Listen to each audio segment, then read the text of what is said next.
começando com um flash forward in media res. In media res. Como que pronuncia isso? In media.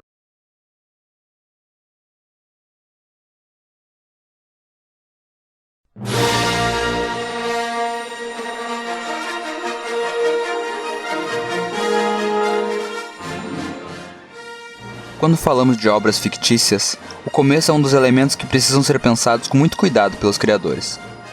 O título, a capa, a sinopse ou uma recomendação são o que nos levam até uma obra, mas depois disso, o que nos faz prosseguir a leitura.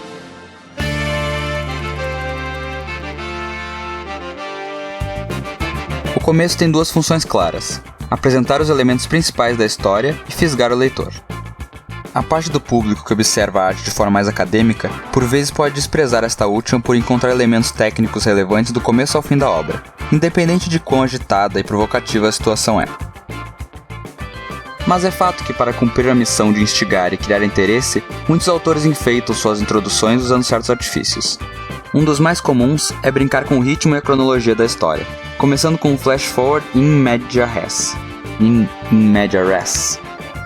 Como que pronuncia isso? In media res.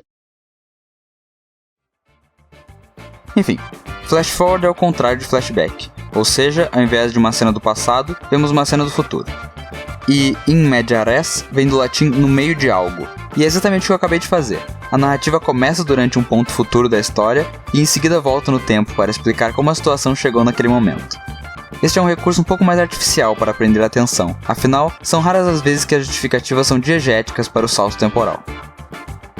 Pode-se discutir se isto é uma simples escolha estrutural ou uma necessidade mercadológica para um público que se torna cada vez mais precipitado e impaciente. O próprio YouTube é um possível indicativo disso, já que literalmente calcula o tempo que o espectador aguenta manter o foco no conteúdo, o que acaba gerando clickbaits baratos no começo do vídeo ou absurdos como o resumo do trailer logo antes do trailer em si.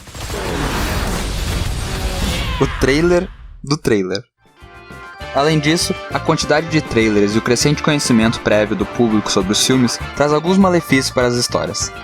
No cinema, os primeiros minutos de um filme servem para estabelecer o cenário e introduzir o espectador, basicamente como uma sinopse interna. Algo que soa redundante quando o espectador já sabe exatamente do que se trata a trama. Aceitando essa realidade, os criadores precisam unir a introdução expositiva com uma situação mais ágil e utilizar simbolismos e sutilezas para transmitir o conceito geral da história. Na ótima animação da DreamWorks, Megamente, os primeiros segundos mostram o protagonista à beira da morte.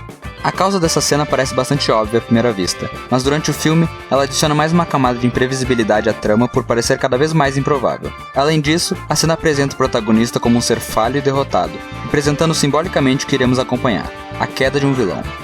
Nos mangás, ou qualquer obra serializada e antologias semelhantes, há também um forte peso comercial em começos chamativos, pois há uma disputa com dezenas de outras histórias pela atenção e o tempo do leitor. Se, ao folhear as primeiras páginas, nada despertar seu interesse, ele irá seguir a leitura sem empolgação ou simplesmente pular para a próxima. As primeiras páginas podem e devem ser um ponto-chave para criar curiosidade, como acontece em Spirit Circle. O tema da rivalidade e o caráter íntimo e pessoal da história são transmitidos nas primeiras páginas, além de começarmos com um flash forward e não compreendermos exatamente o que está acontecendo. Conforme seguimos a leitura, constantemente relembramos das primeiras páginas e tentamos juntar os pontos para entender como a história vai acabar naquela primeira cena. O que pede que o escritor saiba exatamente o que está fazendo, para despistar o leitor e não entregar a resposta antes da hora. É como a sensação de assistir um truque de mágica, onde tentamos desvendar a ilusão, mas na realidade tudo o que queremos é continuar sendo enganados até o fim. Esse tipo de decisão faz com que o leitor sinta que chegou tarde e força-o a correr atrás da história, tornando a experiência muito mais ativa e influenciando seu envolvimento. Em mangás para um público infanto-juvenil, um padrão muito frequente é convidar o leitor para a história da forma mais expositiva e simplória possível, estampando qualquer que seja o conceito básico da história logo de cara. Exorcistas, inventores, ciência, comida, metais, bombeiros, chaves, bunda, enfim. Isso tira qualquer elemento provocativo das primeiras páginas ao mimar o leitor com uma sensação de aconchego e onisciência.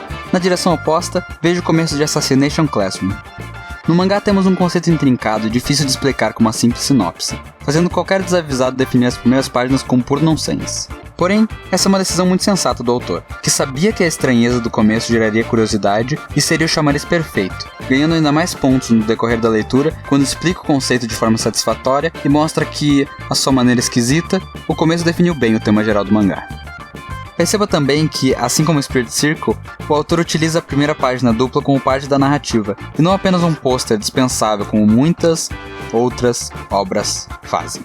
Então, se quiser fisgar o seu público, essas são algumas dicas. Crie um senso de mistério e curiosidade desde o começo e será natural que o leitor queira saber mais. Não estacione a narrativa para deixar o público confortável. Faça-o sentir que chegou no meio de algo incrível e o force a acompanhar o seu passo. E claro, não esqueça de apresentar o tema da história de forma sutil e compacta. Sua história pode estar cheia de reviravoltas incríveis e ter um final avassalador, mas se o público não se interessar desde o começo, talvez ele não chegue até lá.